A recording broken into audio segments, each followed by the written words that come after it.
उत्तर प्रदेश से जब भी हम स्टेट गवर्नमेंट इंजीनियरिंग कॉलेज की बात कर रहे हो तो सबसे पहले हमारे पास आईआईटी लखनऊ का ऑप्शन आता है, फिर हमारे पास एचबीटीयू कानपुर का ऑप्शन आ जा रहा होता है, फिर जो तीसरा ऑप्शन हमारे पास आ रहा होता है वो आ जाता है ट्रिपल एम यूटी गोरखपुर का। अब ट्रिपल एम का पहले एग्जाम हुआ करता था, ठीक है, आज से कुछ साल पहले ट्रिपल एम का पहले एग्जाम होता था, बच्चे उसका एग्जाम दे रहे होते थे, उसके बाद इसकी काउंसलिंग होती थी, उसके बेसिस पे यहाँ पे एडमिशन मिल रहा होता था। बट पिछले कुछ टाइम से क्या हुआ है कि यहाँ पे जो एडमिशन है वो तुम्हारा जेई मेंस के बेसिस पे मिल रहा होता है। अब बच्चों का ये डाउट आता है कि भैया क्या मैं एकेटीयू काउंसलिंग से आईआईटी लखनऊ जाऊं, क्या मैं एचबीटीयू काउंसलिंग करूं, क्या मैं ट्रिपल एम यूटी की काउंसलिंग करूं। अब मुझे अगर इसमें से कोई एक काउंसलिंग करनी है तो मुझे कौन सी काउंसलिंग करनी चाहिए, मुझे कौन सा कॉलेज लेना चाहिए। तो जितने भी तुम्हारे ये वाले कंफ्यूजन है ना वो सारे इस वीडियो में दूर कर दे रहा हूँ। ट्रिपल एम यूटी में जो भी तुम्हारे पैकेजेस दिखाए जा रहे होते हैं कि अमेजॉन में पैकेज लग रहा है, गूगल में पैकेज लग रहा है, माइक्रोसॉफ्ट में पैकेज लग रहा है, उसकी रियलिटी क्या है, क्या वो ऑन कैंपस प्लेसमेंट होता है फिर ऑफ कैंपस प्लेसमेंट होता है, उसको कॉलेज बस क्लेम कर दे रहा होता है। तो कैसा कॉलेज है, क्या इंफ्रास्ट्रक्चर है, क्या प्लेसमेंट है, क्या प्लेसमेंट का सिनेरियो, क्या सच में यहाँ पे बच्चे गवर्नमेंट जॉब्स के लिए जा रहे होते हैं। तो जो भी रियलिटी है वो इस वीडियो के एंड तक तुम्हें पता चल जा रही है। बस तुम्हें क्या करना है, वीडियो लास्ट तक देखना है। वीडियो स्टार्ट करने से पहले एक इंपॉर्टेंट चीज है, तुम कॉलेज को लेकर कंफ्यूज या फिर जानना चाहते हो कि पर्टिकुलर तुम्हारी प्रोफाइल पे क्या बेस्ट कॉलेज ऑप्शन तुम्हें मिल सकता है, तो उसके लिए तुम्हें क्या करना है, डिस्क्रिप्शन में एक प्रोफाइल एनालिसिस फॉर्म दिया गया है, उस फॉर्म को फिल करो, हमारी टीम से डिस्कस करो, हमारी टीम से बात करो, वो तुम्हें गाइड कर देंगे तुम्हारे पास क्या कैसे ऑप्शन होने वाले हैं। इसके अलावा अगर तुम्हें एमपीडीटी काउंसलिंग में, ट्रिपल एम यूटी की काउंसलिंग में, एकेटीयू की काउंसलिंग में, एचबीटीयू की काउंसलिंग में या फिर किसी भी काउंसलिंग में तुम्हें मेरी हेल्प चाहिए, हमारी टीम की हेल्प चाहिए, तो उसके लिए भी तुम्हारे पास 1-to-1 मेंटरशिप की लिंक अवेलेबल है, जाकर के वहां से एनरोल कर सकते हो। बाकी ट्रिपल एम यूटी की भी काउंसलिंग स्टार्ट हो चुकी है, रजिस्ट्रेशन तुम्हारे ऑलरेडी चल रहे हैं। तो प्रोसेस क्या होने वाला है काउंसलिंग का वो भी तुम्हें इस वीडियो में समझा दे रहा हूँ। अब देखो, सबसे पहले एस्टैब्लिशमेंट पे आ जाऊंगा। तो 1962 का एस्टैब्लिशमेंट है, पहले ये कॉलेज हुआ करता था, ठीक। 2013 के अराउंड इसको यूनिवर्सिटी का स्टेटस मिल गया था। लोकेशन की बात करेंगे तो गोरखपुर में सिचुएटेड है। अब गोरखपुर स्पेन तो नहीं है बट ठीक है, ठीक। एग्जाम एक्सेप्टेंस की बात करेंगे तो जेई में से तुम्हारा एग्जाम एक्सेप्ट कर रहा होता है, और काउंसलिंग की बात करेंगे तो तुम्हारी यहाँ पे ट्रिपल एम यूटी की काउंसलिंग हो रही होती है। एक्रेडिशन की बात करेंगे तो एआईसीटी अप्रूव्ड है, एनबी एक्रेडिटेड है, और नैक का भी एक्रेडिशन यहाँ पे मिला हुआ है। कैंपस एरिया की बात करेंगे तो 354 एकड़ में फैला हुआ है, यानी कि कैंपस अच्छा है, बट कहां पे लैग कर रहा होता है, लैग कर रहा होता है मॉडर्न इंफ्रास्ट्रक्चर में। लैबोरेटरीज वगैरह उतनी अच्छी नहीं है यहाँ पे, अभी भी लैब्स वगैरह कॉम्प्रोमाइज है, थोड़ी सी पुराना इंफ्रा है। तो अगर आप एक कॉलेज वाइब के लिए जा रहे हो, कॉलेज लाइफ के लिए जा रहे हो, तो वो शायद आपको वहां पे नहीं मिलने वाली है। सेम चीज वो चीज आपको गोरखपुर में नहीं मिलने वाली है। अगर आप जो है दिल्ली, मुंबई, बैंगलोर वाली एक्सपेक्टेशन लेके जा रहे हो तो आपको गोरखपुर में वो भी नहीं मिलने वाला है, ठीक है।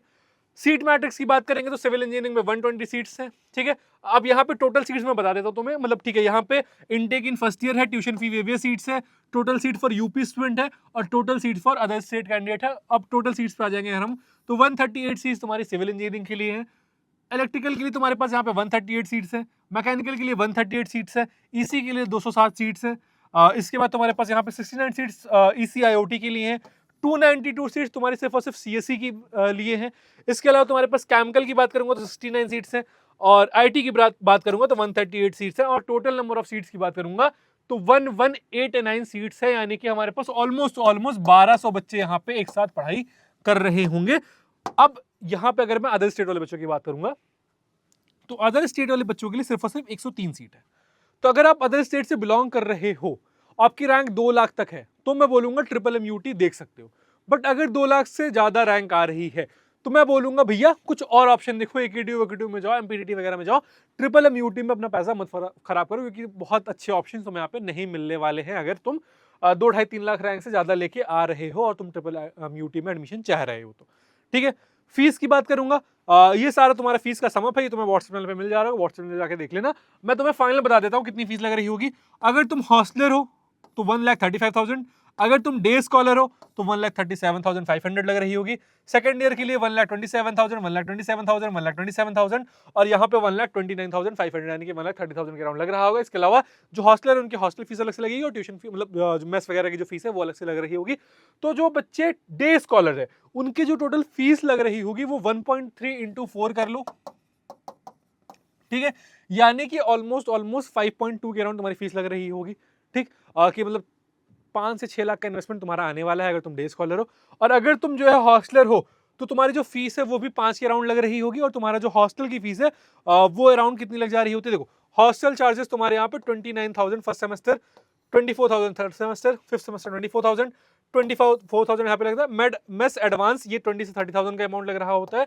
तो टोटल जो तुम्हारी फीस है वो मैं मान के चल रहा हूं कि 8 लाख रुपए यहाँ पे इन्वेस्ट तुम्हें करना पड़ रहा होगा अगर तुम ट्रिपल एम से बीटेक करना चाह रहे हो। तो तुम्हारे पास मतलब 8 लाख रुपए होनी चाहिए। ठीक है, अब हम आ जाते हैं टोटल फीस पे, देख लेते हैं। तुम्हारी टोटल फीस मैंने बताई।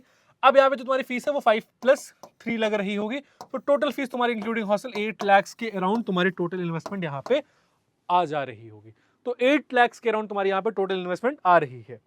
ठीक है, काउंसलिंग प्रोसेस क्या हो रहा है, तो देखो रजिस्ट्रेशन तुम्हारा स्टार्ट हो चुका है, रजिस्ट्रेशन तुम्हारा स्टार्ट हो चुका है, तुम्हें रजिस्ट्रेशन कर देना है। रजिस्ट्रेशन के बाद क्या हो रहा होगा, रजिस्ट्रेशन के बाद तुम्हारा डॉक्यूमेंट वगैरह वेरीफाई हो जाएगा। डॉक्यूमेंट वेरीफाई होने के बाद तुम्हारी चॉइस फिलिंग होगी। चॉइस फिलिंग के बाद तुम्हारा राउंड 1 का अलॉटमेंट होगा, और सेम वही प्रोसेस रहेगा कि राउंड 1 में तुम्हें सीट अलॉट होगी, तुम्हें एसएफ पे कर देना है, फ्री स्लॉट स्लाइड वाला तुम्हारे पास ऑप्शन आ रहा होगा। फिर तुम जो है राउंड 2 के लिए जा रहे होगे, राउंड 3 के लिए जा रहे हो, फिर अपग्रेड राउंड के लिए जा रहे हो, फिर स्पॉट राउंड के लिए जा रहे होगे। तो ऑलमोस्ट स्पॉट सबसे जो कट ऑफ जाएगा ना, वो स्पॉट राउंड सबसे ज्यादा जा रहा होता है। देखो कट ऑफ तो मैं दिखाता हूँ यहाँ पे। अब जो मैं एक चीज बोलता हूँ, SC/ST वाले जितने बच्चे हैं, वो तो तुम मिस गलती से भी, यूपी के जितने भी SC/ST कैंडिडेट्स हैं, तुम गलती से भी ट्रिपल भूल मत जाना। ठीक, तो मैं कट ऑफ दिखा रहा हूँ। और ट्रिपल UT ऑल ब्रांचेस, चलो हम देख लिया। SC category all quota round 1, chemical engineering 3,68,000, civil engineering 3,72,000।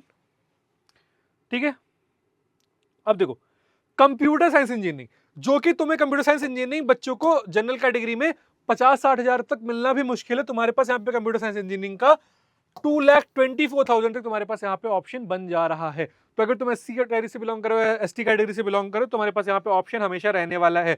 Electronics जैसी ब्रांचेस तुम्हें यहाँ पे 2,89,000 तक मिल जा रही है। तो तुम्हारे पास ऑप्शन है कि तुम MMUT को कन्वर्ट कर सकते हो। अगर तुम SC/ST कैटेगरी से बिलोंग करते हो, तो मैं बोलूंगा कि M एक ऐसा एग्जाम, मतलब एक ऐसी काउंसलिंग है जिसको तुम्हें मिस नहीं करना है, अगर तुम यूपी से बिलोंग कर रहे हो तो। ठीक है, जनरल वालों के लिए भी देख लेते हैं। ठीक है, देखो जनरल वालों के लिए जो केमिकल ब्रांच है वो 1,22,000 तक जा रही होती है। ये सिर्फ राउंड 1 का तुम्हें डेटा मैं दिखा रहा हूँ। ठीक है, एक बार हम राउंड थोड़ा सा चेंज कर लेते हैं, हम राउंड 3 का डेटा देख लेते हैं।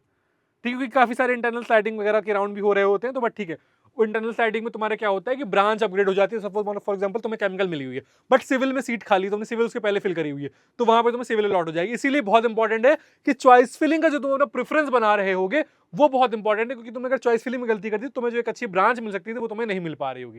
ठीक, यहाँ पे देखो जनरल कैटेगरी के लिए chemical engineering 1,51,000, civil engineering 1,55,000, computer science engineering तुम्हें यहाँ पे 71,000 तक मिल जा रही होती है। अब अगर मैं IIT लखनऊ, HBTU और MMM का प्रेफरेंस बनाऊंगा, तो मैं IIT, HBTU, MMM को रखूंगा। अब फॉर एग्जांपल मुझे IIT लखनऊ में CS नहीं मिली, मुझे HBTU कानपुर में CSE नहीं मिल रही है, तो मैं MMM गोरखपुर में CSE ले लूंगा, क्योंकि मेरे पास MMM की CSE KNIT सुल्तानपुर से बेटर मिल रही है। ठीक है, तो KNIT सुल्तानपुर से बेटर ऑप्शन है कि मैं यहाँ पे MMUT की CSE ले रहा हूँ। इलेक्ट्रिकल इंजीनियरिंग 1,17,000 तक मिल रही होती है।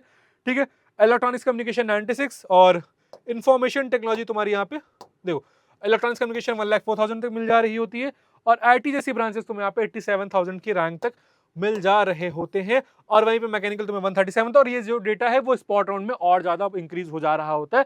मैकेनिकल वगैरह तुम्हें आराम से 2.2 2.5 लाख रैंक तक मिल जा रहे होंगे, तो तुम्हें मिस नहीं करना है। स्पेशली जितने भी SC/ST कैटेगरी के कैंडिडेट हैं, तुम्हें तो बिल्कुल भी MMM की काउंसलिंग मिस नहीं करनी चाहिए। ठीक है, अब देखो 1-to-1 मेंटरशिप अगर तुम्हें चाहिए तो लिंक डिस्क्रिप्शन बॉक्स में जाकर के वहां से एनरोल कर लेना। अब आ जाते हैं हम प्लेसमेंट के ऊपर, क्योंकि सबसे इंपॉर्टेंट ये हो रहा होता है कि भैया मुझे ROI कितना मिल रहा होगा। देखो एवरेज पैकेज तुम्हें यहाँ पे 7.0 LPA का मिल रहा होता है, जो कॉलेज क्लेम कर रहा होता है। 59 हाईएस्ट पैकेज गया हुआ है। 1,100 प्लस ऑफर्स तुम्हें यहाँ पे देखने को मिल जा रहे होते, टोटल ऑफर्स, जो नंबर ऑफ ऑफर्स हैं तुम्हारे। ठीक है, अब यहाँ पे जो बहुत हाई पैकेजेस तुम देखते हो ना, वो तुम्हारे ऑफ कैंपस प्लेसमेंट रहते हैं। 26 लाख, 30 लाख, 35 लाख, ये वाले जो पैकेजेस तुम देखते हो, ये ऑफ कैंपस के प्लेसमेंट्स रहते हैं, ये ऑन कैंपस के प्लेसमेंट नहीं हो रहे होते। ठीक है, ये तुम समझ लो। अब हाईएस्ट पैकेज की बात करेंगे तो हाईएस्ट पैकेज यहाँ पे 2020-21 में तुम्हारा ऑलमोस्ट 26 लाख के राउंड था।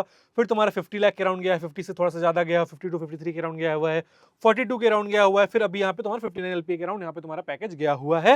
एवरेज पैकेज की बात करूंगा तो एवरेज पैकेज यहाँ पे तुम्हारा देखो ऑलमोस्ट 5 6 7 7 7 इसी वाले रीजन पे रहा हुआ है। ठीक, तो ये तुम्हारा एवरेज पैकेज है। नंबर ऑफ ऑफर्स तुम्हारे देखो 400 थे, 1000 हो गए, 1000 हो गए, फिर यहाँ पे डाउन हुआ था ऑलमोस्ट 900 950 के राउंड आया था। फिर तुम्हारे यहाँ पे 1100 प्लस ऑफर्स तुम्हारे पास यहाँ पे आ गए हैं 24-25 वाली बैच के लिए। ठीक।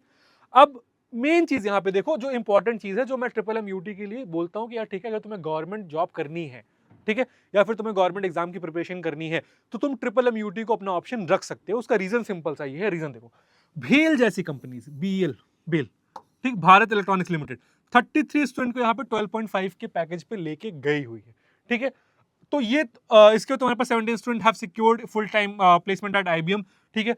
अब देखो, मैं सिंपल सी जो मैं बात कर रहा हूँ तुम्हारे लिए बेसिकली गवर्नमेंट सेक्टर वाले जॉब्स के लिए, कि बेल जैसी कंपनी तुम्हारे पास यहाँ पे 33 स्टूडेंट्स को लेके करके गई है, और बेल हर साल आ रही है, ठीक, ऑलमोस्ट पिछले 2-3 साल में आई हुई है।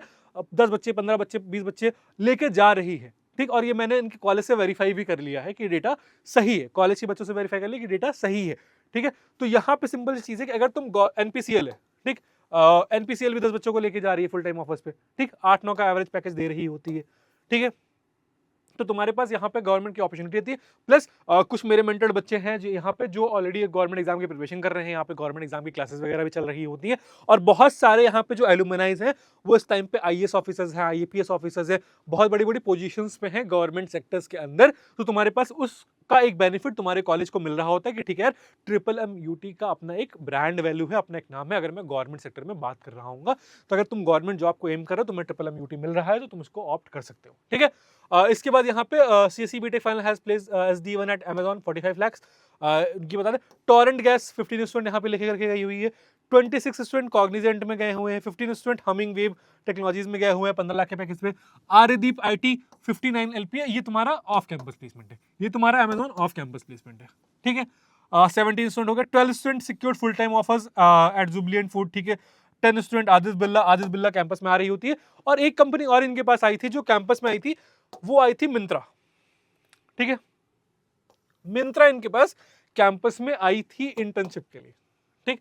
ये ऑफ कैंपस प्लेसमेंट है, तुम्हारा अमेज़न वगैरह ऑफ कैंपस हो रहा होता है, बट मिंत्रा एक ऐसी कंपनी है जो टॉप उसमें रह के आई थी। यहाँ पे प्लेसमेंट के एनआरएफ डेटा की बात करेंगे तो लास्ट कुछ ईयर के प्लेसमेंट देखेंगे, 22-23 781 स्टूडेंट थे, 606 की यहाँ पे प्लेस हो गए, 9.4 का मीडियन था, और 112 बच्चे हायर स्टडीज के लिए चले गए।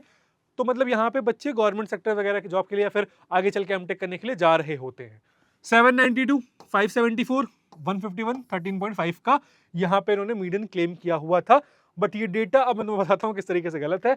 और 858 का यहाँ पे है, 756 यहाँ पे है, और इन्होंने 13,137,500 क्लेम किया हुआ है, 13 लाख का मीडियन पैकेज क्लेम किया हुआ है। जबकि कॉलेज अपनी वेबसाइट पे क्लियरली ये चीज मेंशन कर रहा है कि जो हमारा एवरेज पैकेज है वो 7 लाख का है। तो 7 लाख अगर आपका एवरेज पैकेज है, तो आपका 13 लाख का मीडियन पैकेज, ये वाला डेटा ये कॉलेज खुद ही वेरीफाई कर पाएगा कि एनआरएफ में क्या डेटा दिया गया था और क्या डेटा शो हो रहा है। तो ये यहाँ पे थोड़ा सा फैक्चुअली इनकरेक्ट डेटा है एनआरएफ का, ठीक है। तो एवरेज पैकेज जो हमारी है वो 7 के राउंड है। बच्चों ने अब जो मुझे रियलिटी बताई, मैं तुम्हें वो समझा दे रहा होता हूँ कि भैया अगर आप सीएससी ब्रांच में जा रहे हो, आप आईटी ब्रांच में जा रहे हो, आप पीसी ब्रांच में जा रहे हो, तो आपकी प्लेसमेंट 7-8 लाख रुपए की लग जा रही होगी। आप मैकेनिकल में जा रहे हो, सिविल में जा रहे हो, कोर जो ब्रांचेस है उसमें जा रहे हो, तो 5-6 के राउंड की आपकी पैकेज लग जा रही होगी। केमिकल में थोड़ी सी कम प्लेसमेंट हो रही होती है, बट ओवरऑल प्लेसमेंट वाइज अगर मैं बात कर रहा हूँ तो तुम्हारी प्लेसमेंट यहाँ पे लग जा रही है। बहुत ज्यादा ब्रांचेस भी नहीं है, तो बहुत ज्यादा सीट्स भी नहीं है, बहुत ज्यादा क्लटरिंग नहीं है। ये एक प्लस पॉइंट हो रहा होता है कि आपकी सीएससी में प्लेसमेंट लग जाएगी, आपकी आईटी में प्लेसमेंट लग जाएगी, आपकी ईसी में प्लेसमेंट लग जाएगी, इलेक्ट्रिकल में प्लेसमेंट लग जाएगी। मैकेनिकल सिविल में थोड़ी सी प्लेसमेंट ऊपर नीचे हो रही होती है। बहुत सारे बच्चे मैकेनिकल सिविल के गवर्नमेंट जॉब की प्रिपरेशन के लिए जा रहे होते, तुम्हारे पास वो एक प्लस पॉइंट तुम्हें यहाँ पे मिल जा रहा होता है, ठीक है। तो एवरेज पैकेज तो मैं सारी चीजें समझा दी है। इसके बाद इनके पास बहुत सारे क्लब्स वगैरह, सोसाइटीज वगैरह भी हैं, स्पोर्ट्स काउंसिल भी है, ठीक है। जैसे रोबोटिक्स क्लब है, ठीक। इसके बाद तुम्हारे पास यहाँ पे यूनिवर्सिटी इनोवेशन सेल भी है, सोशल इंजीनियरिंग बोर्ड भी है, IEEE प्रोग्राम भी चल रहा होता है इनका। बेसिकली SAE जो मैकेनिकल वाले बच्चे हैं उनके लिए हो रहा होता है, ठीक। इसके बाद तुम्हारे पास फेस्ट की बात करोगे तो तुम्हारे पास यहाँ पे 3 फेस्ट हो रहे होते हैं। एक टेक सृजन है, ठीक है, अभ्युदय है, और तुम्हारे पास यहाँ पे अयास करके इनका एक फेस्ट है। तो तुम्हारे पास 3 ये फेस्ट हो रहे होते हैं मेजर। इसके अलावा तुम्हारे पास ई समिट्स वगैरह हो रही होती हैं, रोबोटिक्स का कंपटीशन होता है, एक्सप्लोर करने का तुम्हारे पास ये सारे कंपटीशन यहाँ पे हो रहे होते हैं। तुम्हारे पास ये भी एक प्लस पॉइंट यहाँ पे है कि अगर तुम एक ओवरऑल लाइफ एक्सपेक्ट कर रहे हो कॉलेज में, ठीक, बहुत अच्छी दिल्ली, मुंबई, बैंगलोर वाली तुम्हें नहीं लाइफ मिल पा रही होगी, बट स्टिल एक कॉलेज में जो फेस्ट वगैरह थोड़े बहुत होते रहते हैं वो चीजें यहाँ पे हो रही होंगी, तो हैकाथॉन्स वगैरह सारी चीजें हो रही होंगी। फैसिलिटीज की बात करेंगे तो तुम्हारे पास यहाँ पे लैब, लाइब्रेरीज ऑलरेडी अवेलेबल है, क्लब्स, एक्स्ट्रा करिकुलर एक्टिविटीज, यानी कि एक्स्ट्रा करिकुलर एक्टिविटीज अगर तुम करना चाहते हो, तुम्हारे पास क्लब्स की अपॉर्चुनिटीज है कि तुम्हें जो है लिटरेचर क्लब ज्वाइन करना है, म्यूजिक क्लब ज्वाइन करना है, रोबोटिक्स क्लब ज्वाइन करना है, तो ये सारे ऑप्शन तुम्हारे पास यहाँ पे अवेलेबल है। ओवरऑल पर्सनैलिटी डेवलपमेंट, यानी कि अगर आप ऐसे थोड़े से पिछड़े शहर से आ रहे हो और आप गोरखपुर जा रहे हो तो पर्सनैलिटी भी तुम्हारी थोड़ी थोड़ी डेवलप हो जा रही होगी। अब देखो, तुम एक्सपेक्टेशन मुंबई, दिल्ली और बैंगलोर वाली नहीं रख सकते हो, गोरखपुर है, गोरखपुर वाली ही चीजें रहेंगी, बट स्टिल कंपेयर टू और किसी, मतलब तुम आरईसी वगैरह कर जाओगे, यहाँ सब जाओगे तो उससे काफी बेटर तुम्हें यहाँ पे एनवायरमेंट मिल जाएगा, प्लस पीयर ग्रुप अच्छा मिल जा रहा होगा। ऐसा पीयर ग्रुप मिलेगा जो या तो यार गवर्नमेंट एग्जाम वगैरह फोड़ने के लिए लगा हुआ है कि नहीं ठीक है मुझे गेट निकालना है, मुझे जो है यूपीएससी करना है, मुझे जो है एक्सवाइजेड कोई भी कॉम्पिटिशन क्रैक करना है, वो वाला पीयर ग्रुप मिल जा रहा होगा। प्लस साथ में वो पीयर ग्रुप भी मिल जाएगा जो एकेडमिकली चीजें अच्छा करना चाह रहा है, तो तुम्हारे वो वाला पीयर ग्रुप मिलेगा। उस पीयर ग्रुप के साथ रहोगे तो कुछ ना कुछ तुम्हारा हो जा रहा होगा। फेस्ट, हैकाथॉन्स, कोडिंग कॉम्पिटिशन वगैरह हो रहे होते हैं, स्पोर्ट्स फैसिलिटीज तुम्हें मिल जाती है, आरओआई अच्छी है। आरओआई किस टर्म्स में बात कर, देखो फीस अगर तुम इन्वेस्ट कर रहे हो 8 लाख के अराउंड और तुम्हें एवरेज पैकेज 7 के अराउंड का मिल रहा है अगर तुम सीएससी ब्रांच में जा रहे हो। फॉर एग्जांपल अगर तुम जो है किसी लोअर ब्रांच में भी जा रहे हो, मैकेनिकल सिविल में भी जा रहे हो, तो तुम्हारा जो एवरेज पैकेज है वो कहीं ना कहीं 5.5 का लग जा रहा होगा। तो तुम्हारे लिए आरओआई थोड़ा सा डिसेंट है अगर मैं गवर्नमेंट कॉलेज के अकॉर्डिंग बात कर रहा हूँ। बाकी कुछ स्कॉलरशिप वगैरह भी होती है, तो अगर तुम्हारे कोई स्कॉलरशिप वगैरह भी मिल जाती है तो वो भी बेटर ऑप्शन तुम्हारे लिए है। ठीक है, कॉन्स की बात करेंगे तो वही चीज है कि प्लेसमेंट सम कोर ब्रांच में थोड़ी सी कम है। सब तुम्हें पता है कि केमिकल वगैरह में अगर तुम जाओगे तो प्लेसमेंट तुम्हारी थोड़ी सी लिमिटेड साइड पे रहेंगी और बहुत सारे बच्चों की प्लेसमेंट नहीं भी हो रही होगी, ये भी एक फैक्ट हो रहा होगा। ठीक है, इंफ्रा वाइज मैंने तुमसे ऑलरेडी बता दिया कि इंफ्रा वाइज अगर चीजें अभी हैं, मॉडर्न इंफ्रास्ट्रक्चर नहीं है, लैब्स वगैरह भी उतने अच्छे नहीं है, तो उस पर कॉलेज को काम करने की जरूरत है। इसके अलावा करिकुलम की अगर मैं बात करूंगा तो करिकुलम अभी भी वो अपडेटेड नहीं है, जैसे एकेडीयू का करिकुलम है वो पुराना ही चल रहा है, वही सेम हालत ट्रिपल एम की भी है, वही सेम हालत एचबीडीयू की भी है। तो करिकुलम पे कॉलेजेस को वर्क करने की जरूरत है कि इंडस्ट्री में जो रिक्वायरमेंट है वो हम अपने करिकुलम इंटीग्रेट करें और वो बच्चों को सिखाना शुरू करें। ठीक है, इसके लोकेशन की बात करेंगे तो कुछ लोगों के लिए प्रॉब्लम हो सकती है, बट मुझे लगता है कि जितने भी यूपी वाले बच्चे हैं उनके लिए बहुत ज्यादा प्रॉब्लम नहीं हो रही होगी गोरखपुर, क्योंकि तुम्हारे घर जैसा ही रहेगा, तो गोरखपुर में तुम्हें ठीक ठाक मतलब तुम्हारा काम चल जा रहा होगा। अब देखो सिंपल चीज है, तुम अगर जो लाइफ एक्सपेक्ट करते हो बैंगलोर, पुणे यहाँ से जाने के बाद, वो वाली लाइफ तुम्हें वहां पे नहीं मिल रही होगी, रिस्ट्रिक्शंस होंगे, 10 बजे 11 बजे चीजें तुम्हारे लिए शहर बंद हो जा रहा होगा, तो ये सारी चीजें तुम्हारे साथ रहने वाली है। इन सारी चीजों के साथ ही तुम एडमिशन लेना। अब किसको एडमिशन लेना चाहिए? जो बच्चा एक गवर्नमेंट कॉलेज टारगेट कर रहा है कि भैया मुझे गवर्नमेंट कॉलेज चाहिए जो मुझे अच्छा कॉलेज आरओआई भी दे दे, तो मैं बोलूंगा तुम ट्रिपल एम यूटी को अपने ऑप्शन में रखो। प्रायोरिटी हमारी आईआईटी लखनऊ होगी, फिर हमारी एचबीटीयू कानपुर होगा, फिर हमारा ट्रिपल एम का प्रायोरिटी हम रख रहे होंगे। बट अगर मुझे केनआईटी सुल्तानपुर में सीएससी मिल रही है और मुझे ट्रिपल एम यूटी में सीएससी देखना है तो मैं किसको प्रेफर करूंगा? मैं ट्रिपल एम यूटी को प्रेफर कर रहा हूँ। आईआईटी के बाद एकेडीयू का कोई भी कॉलेज ट्रिपल एम से बेटर नहीं है। ठीक, तो IIT Lucknow, HBTU Kanpur, triple M Gorakhpur, फिर उसके बाद हम केनआईटी सुल्तानपुर, बीआरटी झांसी वाली लीग में जा रहे होंगे। तो अब इस बेसिस पे तुम अपना एडमिशन का डिसीजन बना सकते हो। अगर तुम्हारे उतने रैंक आई हुई, तुम्हारे उतने परसेंटाइल है, तो तुम ट्रिपल एम यूटी की काउंसलिंग के लिए अप्लाई कर सकते हो। बाकी कोई डाउट आ रहा है कमेंट सेक्शन में पूछ लेना है, इस वीडियो को दोस्तों के साथ शेयर कर देना है। अगले किस कॉलेज का रिव्यू चाहिए कमेंट सेक्शन में बता देना है, इस वीडियो को दोस्तों के साथ शेयर कर देना है। इसी के साथ मैं हूं नमन। कॉलेज करे काउंसलिंग से रिलेटेड कोई भी डाउट आएगा तुम्हें इस चैनल में पता चल जाएगा, तुम्हें क्या करना है, कॉलेज को सब्सक्राइब कर लेना है, नोटिफिकेशन बेल ऑन कर लेना है।